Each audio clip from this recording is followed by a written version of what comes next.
দেবরা বিধানসভা কেন্দ্রের বিদায়ী বিধায়ক হুমায়ুন কবির। প্রাক্তন এই আইপিএসকে মুর্শিদাবাদের ডোমকলে এবার টিকিট দিয়েছে তৃণমূল কংগ্রেস। আমি এখানে আমার জয়ের ব্যাপারে আমি 100% নিশ্চিত, এবং আপনারা এটাও জেনে নিন যে চতুর্থবারের জন্য নবান্নতে 4 মের পর মুখ্যমন্ত্রী মমতা বন্দ্যোপাধ্যায় থাকবেন, কোনো চেঞ্জ হবে না। এবং আমার মনে হয় যতদিন উনি বেঁচে থাকবেন, সুস্থ থাকবেন, বেঁচে থাকবেন, ততদিন ওনাকে মুখ্যমন্ত্রীর চেয়ার থেকে সরানো যাবে না। কারণ ওনার যে কর্মপদ্ধতি, ওনার মানুষের প্রতি যে স্নেহ, মমতা, ভালোবাসা, আবেগ, সেগুলো সবসময় কাজ করে আমরা দেখেছি। কিছু অ্যাবারেশন আছে, কিছু গন্ডগোল আছে, এটা ওটা হচ্ছে। এত বড় একটা স্টেট যেখানে 10.5 কোটি মানুষ, কিছু তো গন্ডগোল থাকবে, কিন্তু ওভারঅল যা উনি পারফরমেন্স দিয়ে যাচ্ছেন, যেভাবে মানুষকে দেখছেন, তাতে ওনার পরিবর্তনের কোনো সম্ভাবনাই নেই, এবং অনেক দূর দূর পর্যন্ত। পরের খবরে আসবো, আইপ্যাক মামলার শুনানি হলো আজ সর্বোচ্চ আদালতে। আগামী মঙ্গলবার পরবর্তী শুনানি।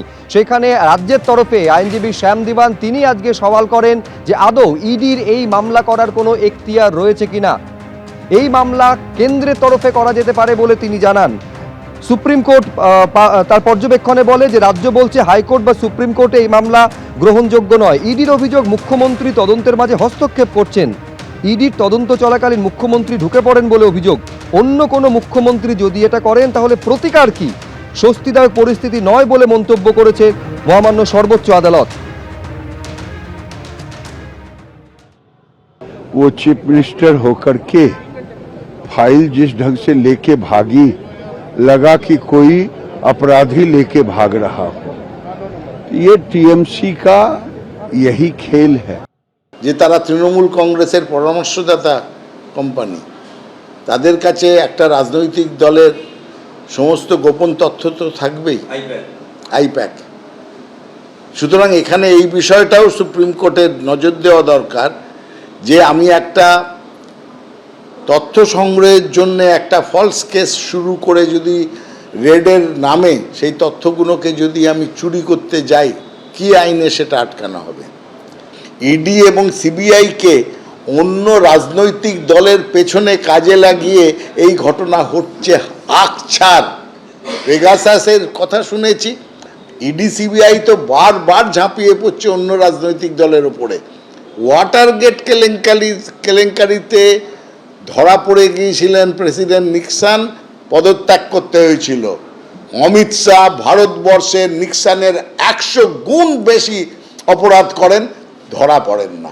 এটাই হচ্ছে ঘটনা। পশ্চিমবঙ্গের জন্য বিজেপির দ্বিতীয় দফার প্রার্থী তালিকা আগামীকালই প্রকাশ হতে পারে। এই মুহূর্তে প্রধানমন্ত্রীর নেতৃত্বে বৈঠক চলছে দিল্লিতে, যেখানে কেন্দ্রীয় স্বরাষ্ট্রমন্ত্রী উপস্থিত রয়েছে। নির্বাচন কমিটির এই যে কেন্দ্রের নির্বাচন কমিটির এই যে বৈঠক বিজেপির কেন্দ্রীয় কমিটির, সেই বৈঠকে চূড়ান্ত শিলমোহরের পর বাকি 150টি আসনের জন্য দ্বিতীয় দফার যে প্রার্থী তালিকা তা প্রকাশিত হতে পারে আগামীকালই। পশ্চিমবঙ্গ সহ 5টি রাজ্যের জন্যই আগামীকাল প্রার্থী তালিকার ঘোষণার সম্ভাবনা। ভোটে নির্ঘণ্ট ঘোষণা হয়ে গিয়েছে এমসিসি, অর্থাৎ আদর্শ আচরণবিধি চালু হয়েছে। কড়া প্রহরা চলছে পুলিশের। তার মধ্যেই তারা নোট উদ্ধার হলো আলিপুরদুয়ারে। গাড়ির ভেতর থেকে উদ্ধার হয়েছে প্রচুর পরিমাণে 500 টাকা এবং 100 টাকার নোট। এই আসামের নাম্বার প্লেট লাগানো গাড়ি থেকে বিপুল পরিমাণে নোট উদ্ধার হয়েছে।